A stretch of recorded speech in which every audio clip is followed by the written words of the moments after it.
Here we go. All right, everybody.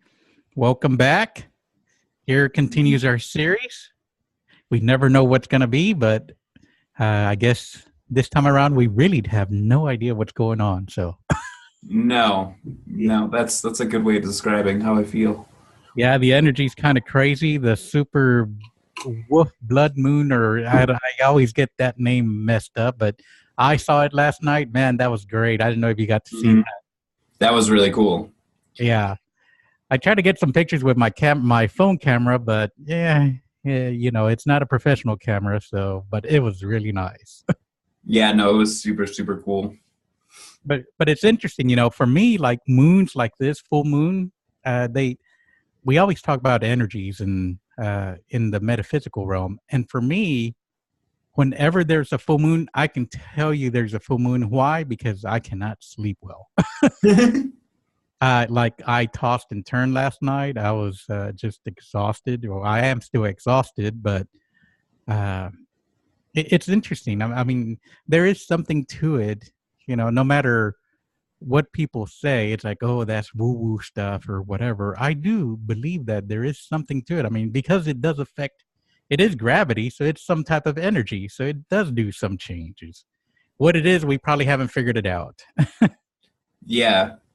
What do they always, I heard this somewhere, the people that believe in the full moon affects you is people that are spiritual and people that work in hospitals. Like there's like those two, because I mean, I worked at Detox for a while and like you knew when it was a full moon. Like it was just an extra crazy night. Like everyone in these fields of health like knows, like, all right, like full moon night, like this is going to happen. And that's not even spiritual people. That's just people that it's too consistent for them not to believe it. Yeah, it's really interesting, isn't it? Mm-hmm.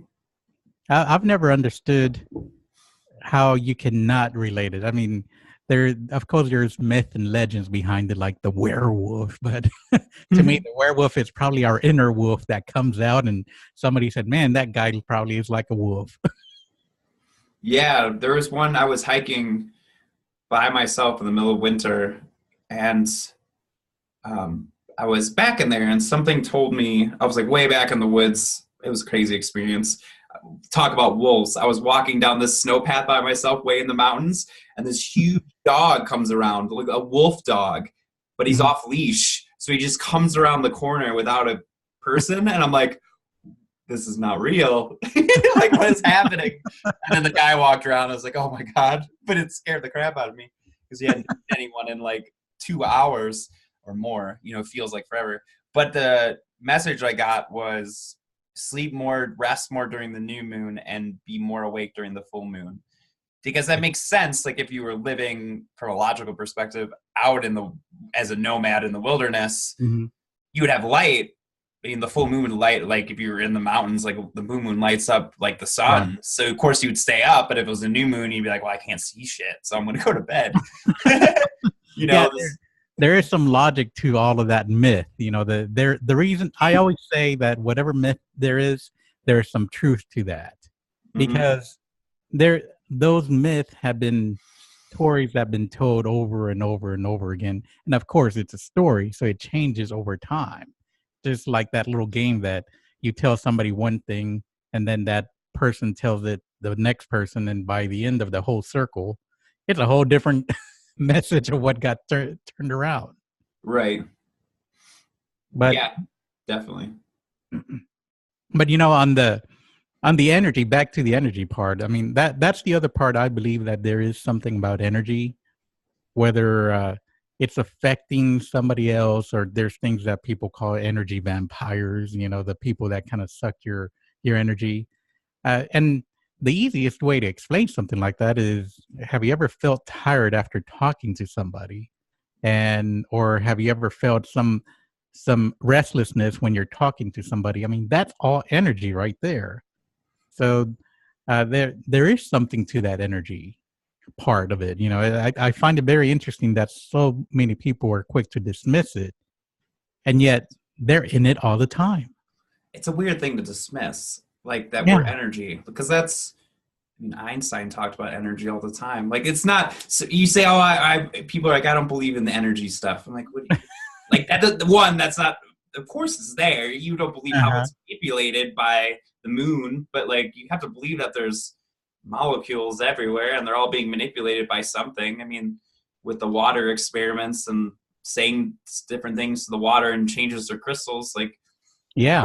I would say the energy vampires are probably just negative people in general, but yeah, I mean, who Yeah. you surround yourself with is super important, and that's not even a metaphysical thing. That's Right. just a coaching. If you want to be successful, if you want to quit using drugs, stop being around people using drugs. If you want to eat healthy, be around healthy people. If you want to be positive, be around positive people. Yeah. Energy or not, that's just known. It's simple psychology. Yeah. And it's one of those things that it's a matter of perspective. Everything is a perspective. If you have a certain perspective of, oh, this is going to happen to me if I do that. Well, it's going to happen because you already have it ingrained in your belief. And it's that energy that is like, oh, well, it's going to happen anyway. And it's interesting because the mind has a tendency of saying, oh, well, you say it's going to happen. Well, let's see what we can do to make it happen. Yeah, definitely. I mean, if you go into, you never see. I was watching some football yesterday, which is weird for me, but maybe that's because of this reason. But like, Uh-huh. if you look at football players, like they never go into the game saying they're going to lose. Like Right. that would be a really bad mindset. Like, and if they do, they're going to really lose. Yeah. It's funny because the mindset has a lot to do with it. I mean, even right now with me, I say with the full moon, it really takes me into not being able to sleep. And, it also drives me in a very big emotional roller coaster for whatever reason. And what's ironic, I actually looked at my birth date, and on my birth date, I actually was born on a full moon. Hmm. So that was kind of cool. And I noticed that for me, the full moon is really a very intense time. And then I know somebody that was born on new moon, and the new moon is their challenging phase of their time, which is very interesting. Yeah. I mean, there has to be something to it, you'd Hmm. think. Yeah, the other part, the especially right now, the way the political climate is, and and I'm not going to talk specifics about anything, but isn't it interesting how everybody's getting upset at each other one way or another, and it builds. You see it on a post on Facebook, and then that energy escalates more, and then more, and then people are starting to do insults and be derogatory towards each other, and I find it fascinating why people are so stressed out right now, and that is one of the reasons I feel, because we have this conglomerate energy of people just angry at each other, no matter what side you're on. No matter if you're not any on any side. Like we were talking about the energy, it is building for everybody, and it's forcing us to look at the things that we never wanted to look at. Hmm. Yeah, no, there's definitely, I think of, like a composition of a music composition of a music. That's not really, this is how you know I've been emotionally drained. But, there's a building up, to the Yeah. music, like especially in like an orchestra. And it's like almost like we're at that build up point that everyone can kind of tell. They're like, oh, it's about to drop. Um, and you can feel that in the air. Yeah, it's fascinating. And then as men, that's the other part. When we're men, it's like, oh, we should be this way or that way, and that adds more to the whole challenging face of all of this. There's always something that builds because of the way our society brought us up. If we're a man, then you got to tough it up, and you got to stand up for this, you got to stand up for that, and you have to do this and act this way and that way, and all of that just adds on to everything, and which I feel uh, leads me to the next point. I don't know if you've seen that Gillette commercial that everybody's talking about. I haven't watched it. I've heard Oh, you've about it been sick. though. That's right. uh, so in this Gillette commercial, it's a uh, very interesting commercial because there's examples of bullying. There's examples of fighting and uh, a lot of sexual harassment type things. And the way it's portrayed, the at the very end of the commercial, it's like it's everybody has to help the tribe. You know, we got to help the tribe out. So every man should, if you're bullying somebody, you should not say, "Hey, that's what men do." You should actually help them and educate them about what they're going to do. If there somebody's sexually harassing or what did they call it? Catcalling a woman, it's like they're saying, you know, step up and be the man by telling that man not to do that. So a lot of people are saying it's a very uh, emasculating type video, and because it doesn't let men be men, and I find that very funny that they're saying that because you know there's a balance in everything, and not being able to show some balance in that, it can be very toxic. What they call it, so a lot of it they call it is toxic masculinity. So they're trying to Right. say that they're helping it out by showing the balance of it. And I found the commercial pretty okay, but I can see how some very ingrained men that, you know, this is what I'm all about type thing could get upset. But to me, it's always about the balance. And that's what I'm getting to. It's like no matter what side of a man you are, because there's the masculine side and the feminine side of the man.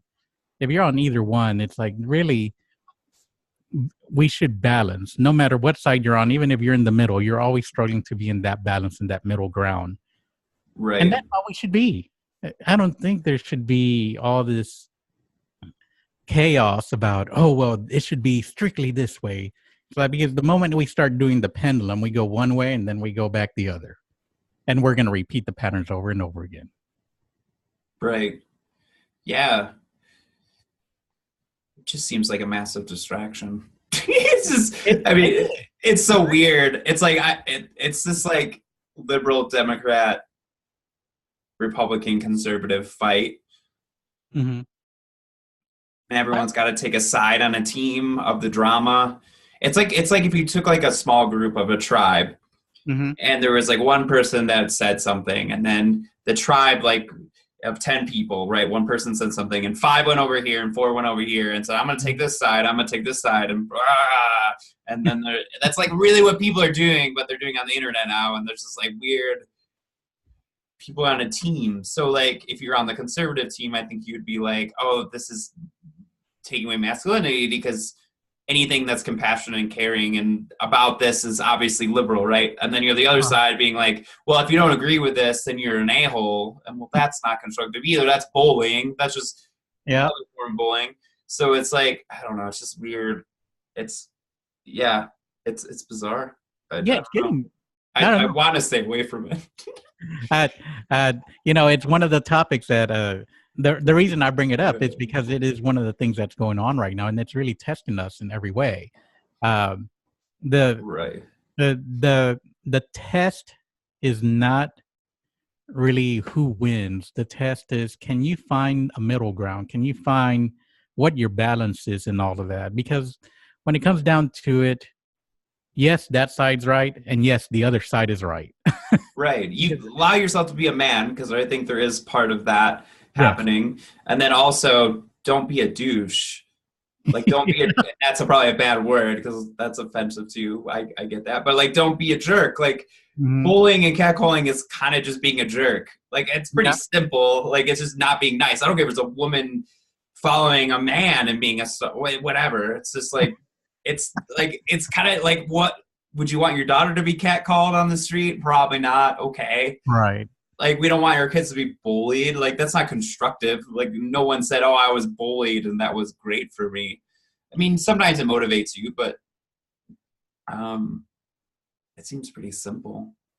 Yeah, it seems very simple, but yet I still don't understand why some people can't see that. But you know, I guess it's because we've been through our challenges and we've moved through we've healed a lot, or we moved through, or whatever word you want to use. maybe that does have something to do with it, because one of the things I learned as I was going through my process of, and even always now, it's like I'm always going through some type of process, is that it really questions of who you are. It's like, who am I? And that core question always comes up: what is a man? And like we talked about in our very first episode about it, it can be whatever. It's just a matter of you feeling comfortable with it, and you being okay with whatever you do or whatever you are, and balancing that is once again the trick. Yeah, I agree. It's just very confusing that I didn't see the commercial, but from an outside perspective, sexual harassment, catcalling, and bullying, no one's cheering for those things, I hope.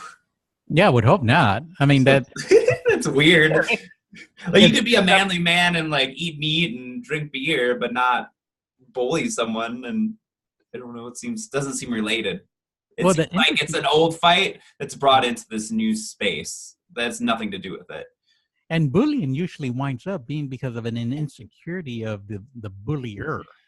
Right. And there's usually an insecurity about that. And I'm fascinated that we have to get to those points. And even now, it's like, why do we go to the extremes? Can't we just be learning all of this and just moving through it? But I guess we just have to learn the hard way.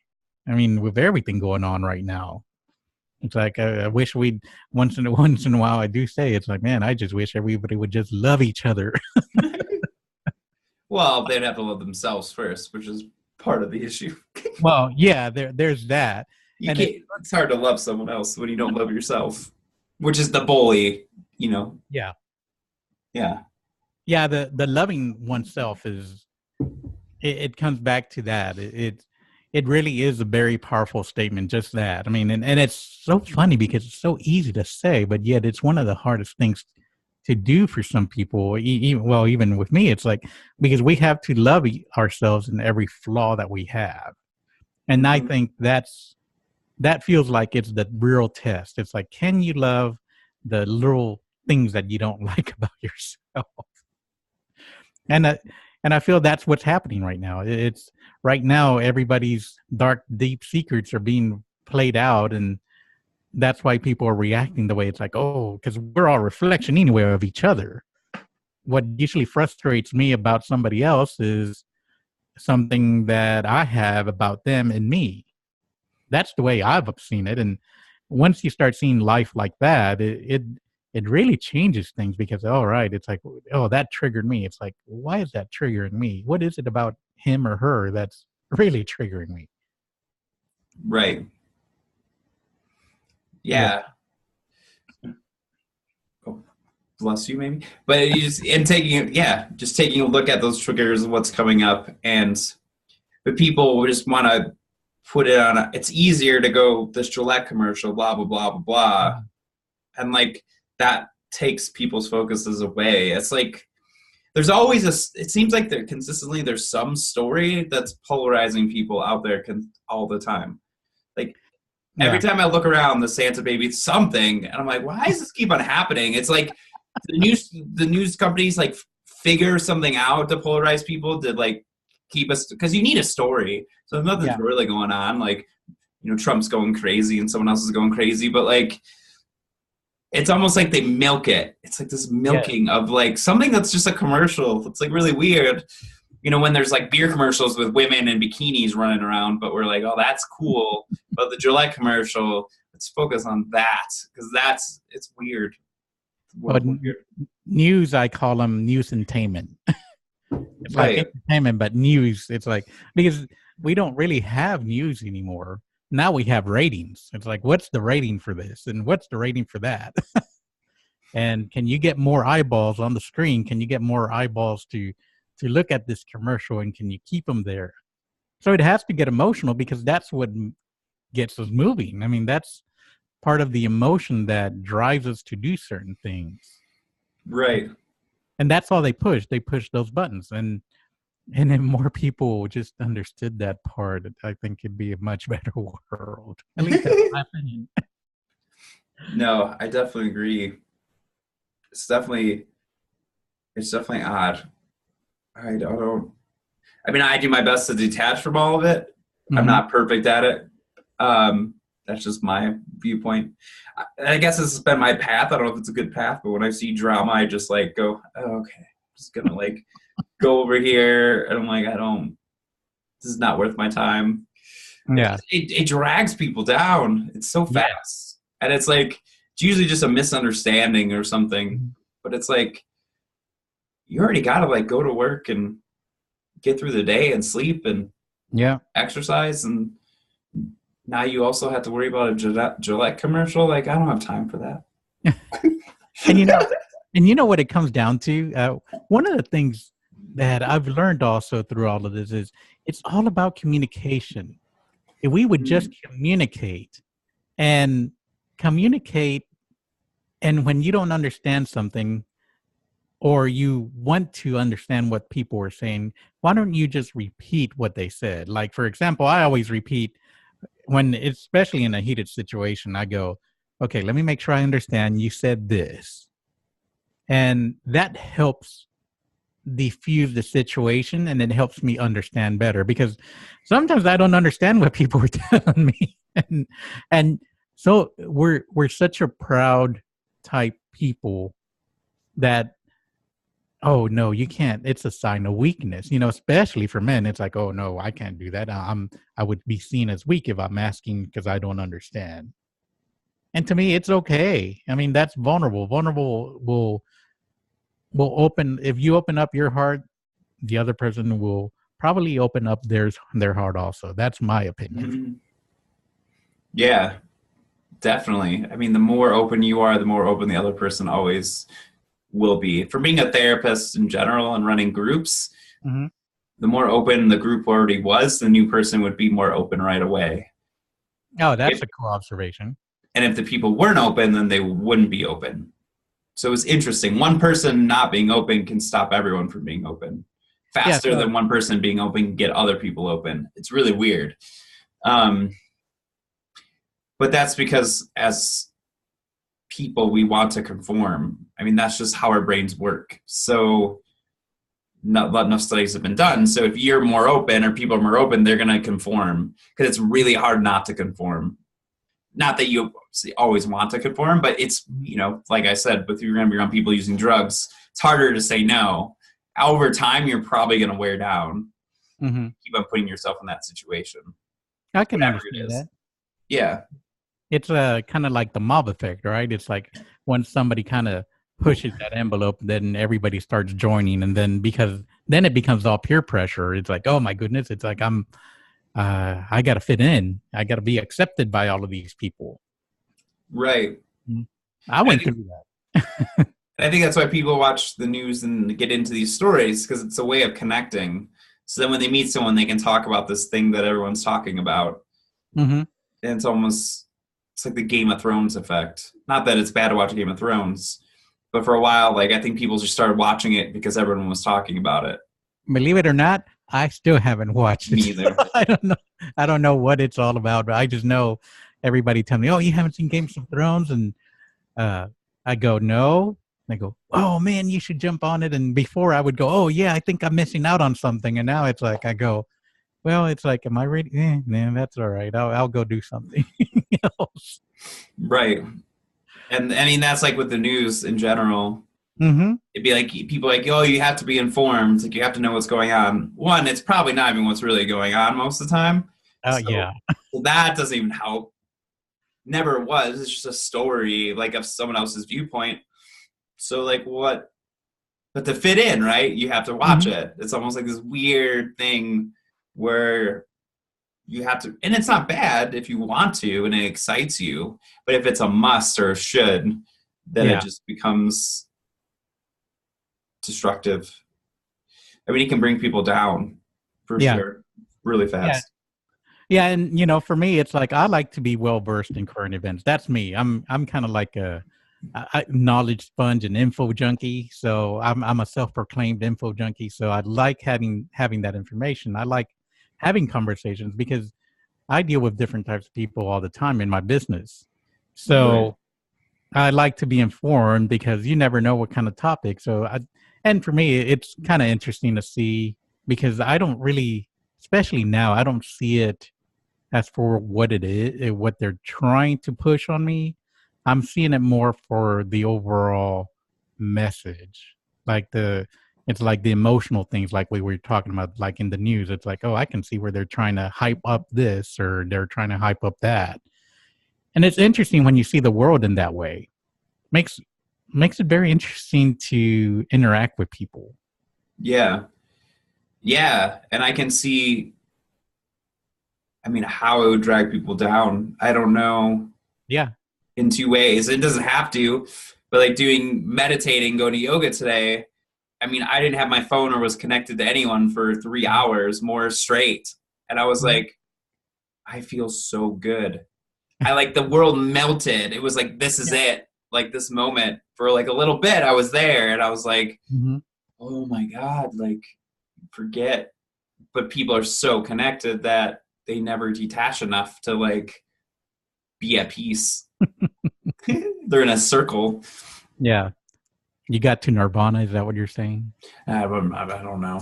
I mean, Kurt Cobain wasn't singing to me yet, so I don't think I made it. But like, yeah, I just could see how if you never detach, like it's from the web of whatever that is, Well, it you clings. constantly be sucked into it. Yeah. Yeah. Yeah, it keeps clinging, and it's like carrying like a ball and chain. It just the more you get attached to it and don't detach from it, that ball gets bigger and bigger, Hmm. and eventually to the point that it's dragging you down. And so it's nice to just kind of detach. And that's where I agree with you. It's like that meditation becomes a very important tool, no matter if it's for 5 or 10 minutes, but that break, for whatever reason, really does free the mind out of those constructs. Right. Yeah. It makes you realize like what's important and you kind of become if the more you detach it's more like watching other like another world. You're like, Mhm. whoa, okay, like I didn't even know that was happening, but that's cool. I forgot it was even Martin Luther King Day. Someone had to tell me and I was like, wait, I don't even know it's a holiday. Like I don't know, like I don't live in this world of holidays and it's weird. I mean, I guess it's just my life because I have my own schedule and weird hours and don't been detached from the world for a while. I'm like in it, but not in it at the same time. Well, it's not that you're not in it, and that's the other part. The word detach. Sometimes some people take it in a negative connotation, and I don't think it should be in that negative connotation. Because detached to me means you're you're coming back to what's real for you, and it's a saying that I hear with a lot of coaches saying it's like it's in their reality, and yeah, it's your reality, your perspective. I'd like to use that word better.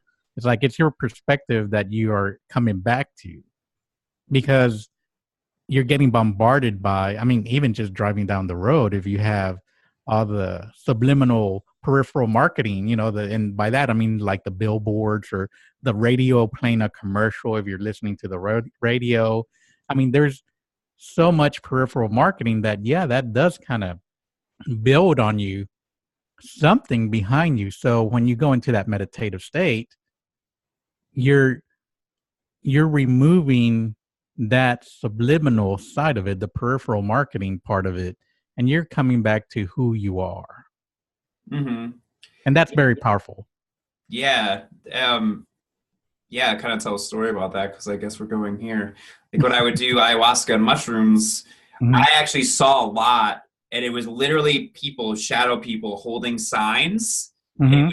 I would hear the sound. It'd go like, it was almost like literally reprogramming my brain because I've been Mhm. so subconsciously like, and it was literally I saw it. It was like being bombarded like from every way with different information, and I was like, oh my god! It was literally I could feel Yeah. it like rewiring it and like almost like a computer that had too much information. Like I heard this Mhm. word a lot, defragging it and then putting it back together without Yeah. all that information. And that happened to me many times. It was painful. It was like my brain, I could feel it. Like there was something stuck in me subconsciously. And I mean, now I'm moving up to the mountains where there's Mhm. not lots of signs and not lots of people and not lots of information. And I'm like so excited. I'm like, oh my God, I won't be bombarded. And it's like high enough where like it's up with pollution and all these different things. And I'm Mhm. not like a huge conspiracy person, but I know I feel better when I'm up in those areas, like air wise and electricity wise, and not having so much light pollution and all those different things. Well, you're not going to be bombarded by modern technology. I mean, that's big right there. When Right. you're not bombarded by all that stuff, of course, you're going to feel much better.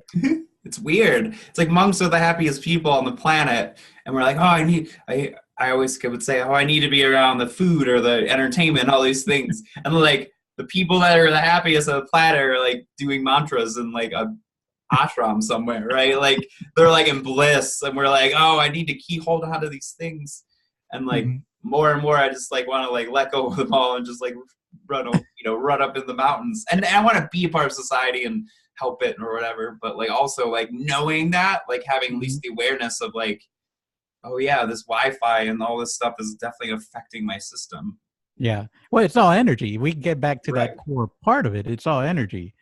And it's funny you talked about your ayahuasca experience and mushroom experience like that, because what happened on my very first ayahuasca ceremony, I was actually going down a road, and then it would stop and take me into something else, and take me into a memory of a childhood. And then I would carry a luggage. It would give me a luggage. And then I would drive down this road again and make another stop. And I would get the memory and I'd get another luggage. And then turn on and go down, and until I had so much luggage. It was like, oh man, I'm carrying all this luggage. And then I started laughing. I go, holy cow, I hold on to all of this. It's like, why do I hold on to this? And that is part of that. And, that's that peripheral marketing that gets bombarded. The memories that stay with me that I carry for whatever reason rather than letting them go. But once I went through that, it was, wow, that's so liberating. Yeah. Like how many, like I think of the, like I don't want to call them lies, but the things you're bombarded with, like you got to buy a house, you got to live this Mhm. way, got to have 401k, got to save for the future. But I even think of like a kid watching a toy commercial, and like we're already putting kids in a lack vibration or energy like right away. We're like, you don't have this toy, you need this toy. Look how happy you'll be with this Yeah. toy. And then they just do that again with beer. So they do that again with that, and then they say beer, you'll have women that you don't have. Blah blah blah. Look at them. The more beer you drink, the women tend to get less attractive. That's again, I'll offend people, but it's just kind of funny. But like, it's not really how it works. So like, make better decisions without it. But like, it's just like this bizarre. Yeah, it's bizarre, and knowing that's happening, and then it's in my subconscious. Sometimes I'm like, oh, dang it. That's why I gotta meditate and do yoga all day just to like counteract, Yeah. all that stuff that I was like, just like in And your that face when you drive around. and that's where we get educated from a young age. You don't have this. You need this. It's that whole consumer capitalism type mentality, which, whatever people believe on that, whatever opinions they are about capitalism or consumerism, it's all based on acquiring because you don't have. It's like, oh, look, I don't have that. It's, oh, yeah, I need that. Sometimes like a while back, I used to be into kitchen gadgets. Kitchen gadgets I didn't even use, but oh man, that's a cool gadget. It's like, let me get that.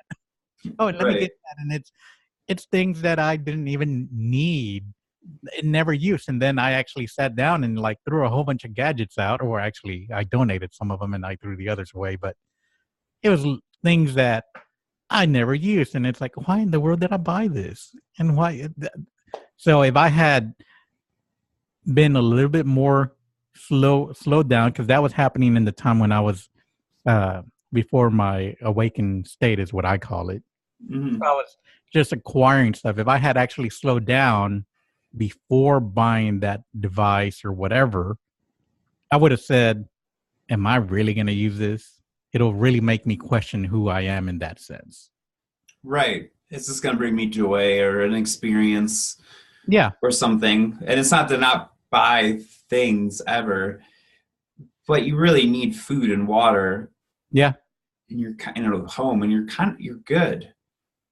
I mean, most people say they're poor and not abundant, and they literally have Wi-Fi.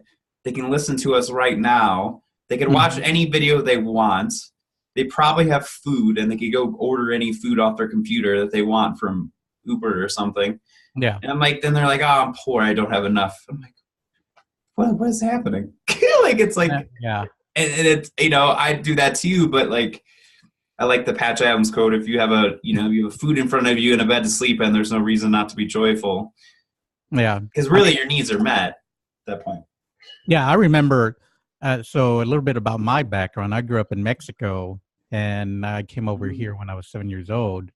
But I remember sometimes taking a shower outside, and we didn't have warm water. We actually had to heat it in the stove. That we had to get gas. We bought gas.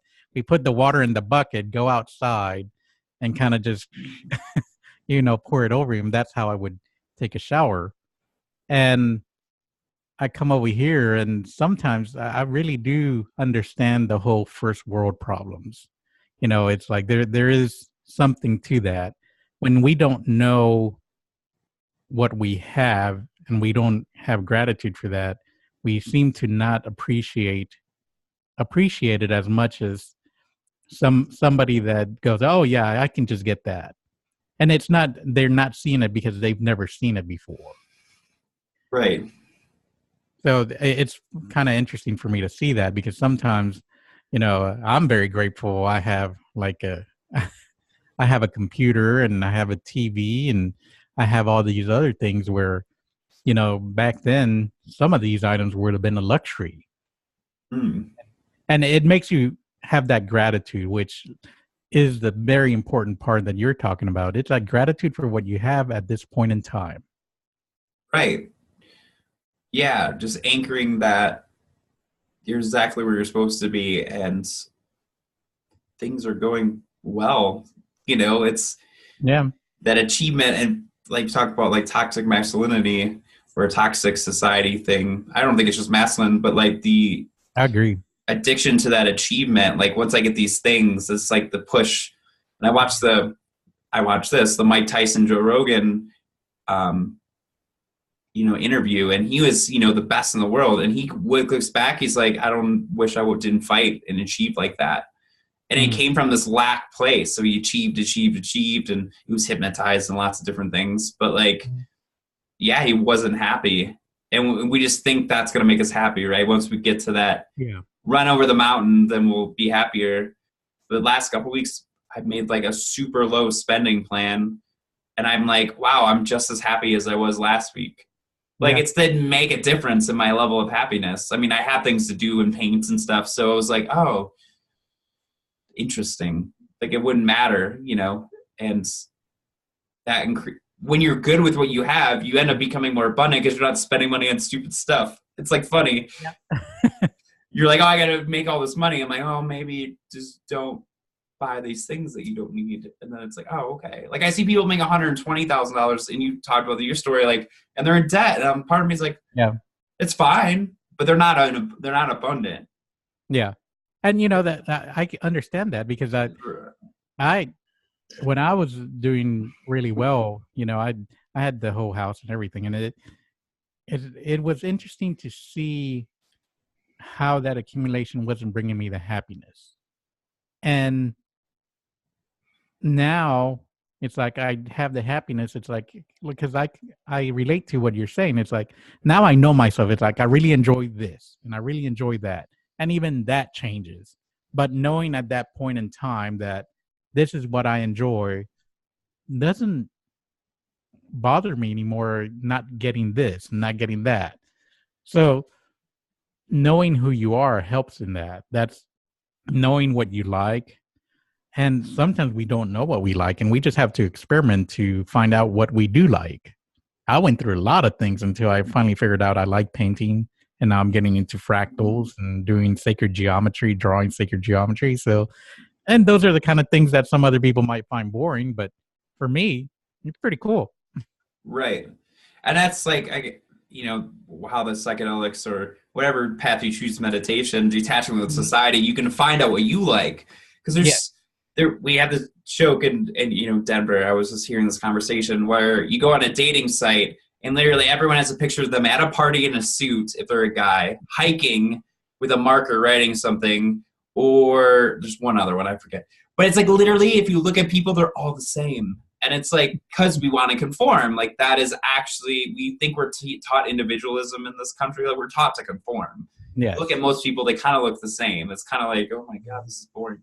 So like when you detach from society through psychedelics or meditation or some sort of yoga, or you go away, right? You go to another country. Right. It doesn't mean you have to live in the society. It's not like, society, but it's just like, it's affecting you. Then you get to become your own, you get to live out your own dream, which is totally different.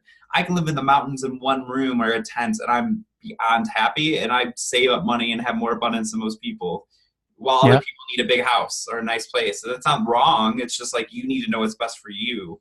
Yeah. Because you think all that stuff will make you happy, but it's not going to. Yeah, once you break the box, and that's the secret. If you get out of that box of what society tells you makes you happy, that's when you discover true happiness. Once you get out of that whole American dream, if the American dream is your dream, then great. But if it's not, you don't have to conform to that. You can do what you want to do. You just have to be ready to live differently and be okay living differently. Whether it's with less money, more money, no money, however it is, but you have to feel comfortable with that decision, and knowing who you are helps that part. Right. Exactly. And I mean, I went through the phase I wanted to buy a house, all these different things, and it all fell apart, which I'm very grateful for because I think there was a reason. And like part of me was just like, I'm kind of glad it didn't happen. I wouldn't have got to travel and do all these things because, that's what you think you want. And ironically, in Denver, I read an article that said it's better to rent a house because the market's so high. So actually, the dream is actually not the most logical decision sometimes. Like, it's not always best to buy a house. Like, that's actually not true financially. Right.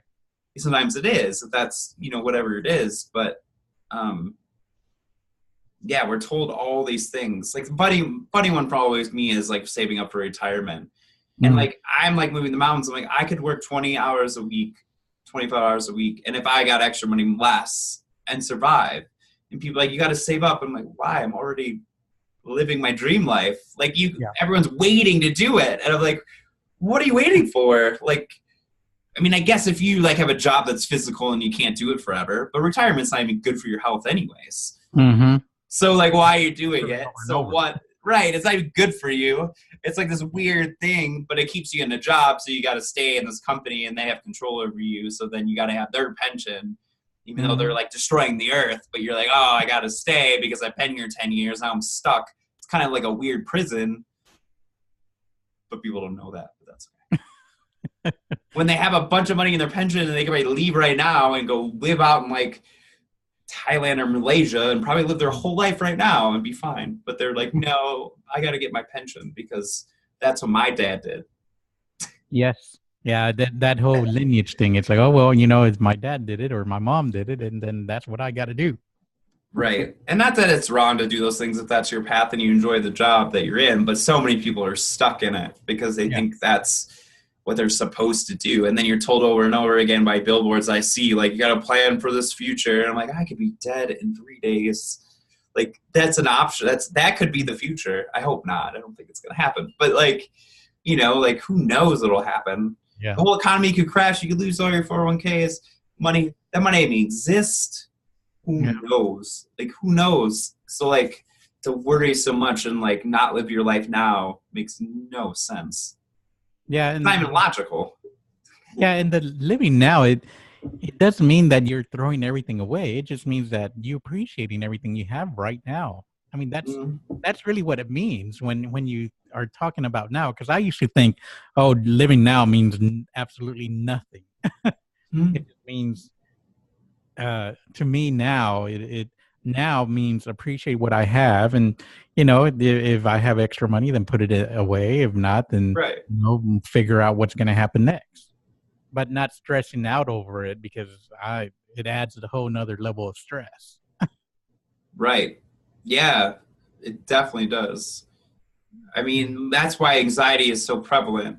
Like, you think anxiety disorders are up the roof and people are more anxious than ever before. It's because they're so focused in the future. Yes. And we're in a time now where you can't be. So say like your grandpa could have probably knew he was gonna have a job and they were never gonna fire him, right? That was how society worked. So it was really easy to predict your future mentally. Like, it wasn't hard. People kind of all were, they got married, they had kids, they never got divorced, they were at this job. So thinking about the future actually was easy. Now no one keeps a job over 3 years. So I don't know how you're gonna, so people are like, still have that mindset, like, I gotta plan for the future. We don't live in a society that allows you to do that, really. Mm-hmm. Like, there's no real stability at all, which I think is forcing everyone to be in the moment because there's no choice. Yeah. And that's why anxiety runs, because they're almost like running this old program of, I got to go to college to get a job and then I'll have a form. And it's not even, doesn't even exist. Like, where is that? Like, it's not a thing anymore. But people are still, but like running the, it's basically what people are doing is running the like financial playbook from like the 1965 Bears, Chicago Bears, in the 2018 season. And the game is different, but they're still running the same plays, and it's not working. They're like, why isn't this working? Well, you're using the playbook from 1965 of getting the pension and retirement. Like, it's 2018. Like, the world's different. Like, you kind of have to have side hustles and different things to make money, and like, you have to know the internet, and you kind of, like, you can make money not working much, but you got to kind of find a scheme that works. And they're like, but I'm using this playbook. I got to get the job that pays me this much money. It's like, oh, it doesn't work.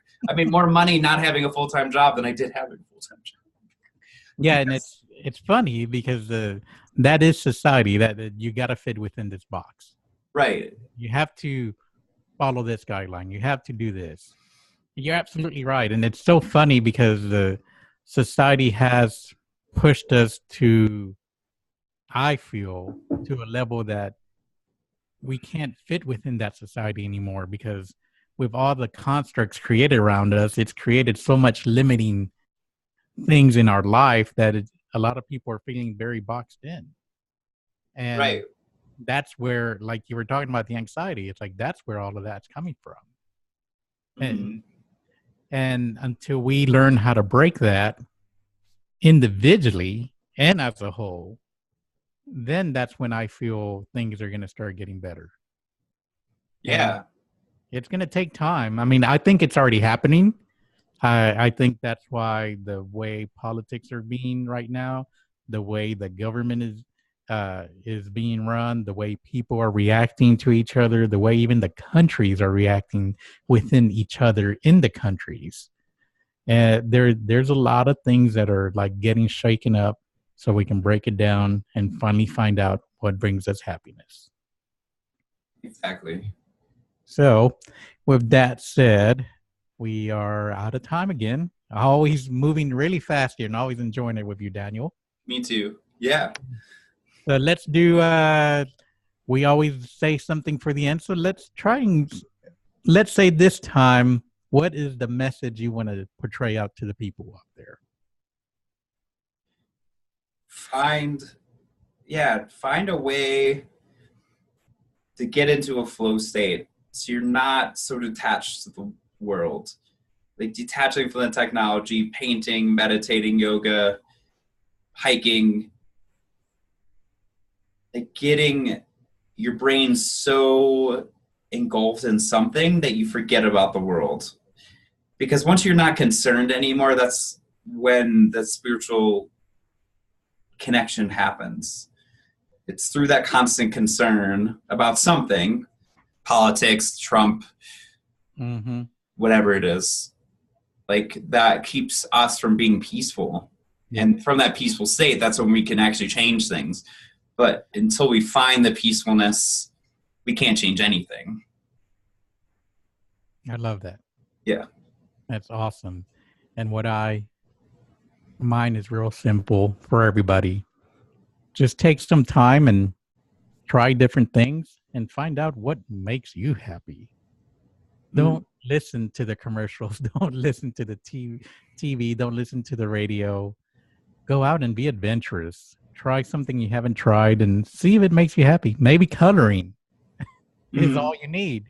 Buy some pencils or some crayons, and then buy a coloring book, and maybe that's all you that makes you happy. And see if that is the Zen place you want to be at. Yeah, those coloring books are awesome. Yeah, they are. One They're of my favorite things to do. So, amazing. so thank you, Daniel. And thank you, everybody. As always, leave comments and subscribe to our channel on YouTube. And once again, thank you. And we'll see you again next time. Sounds good.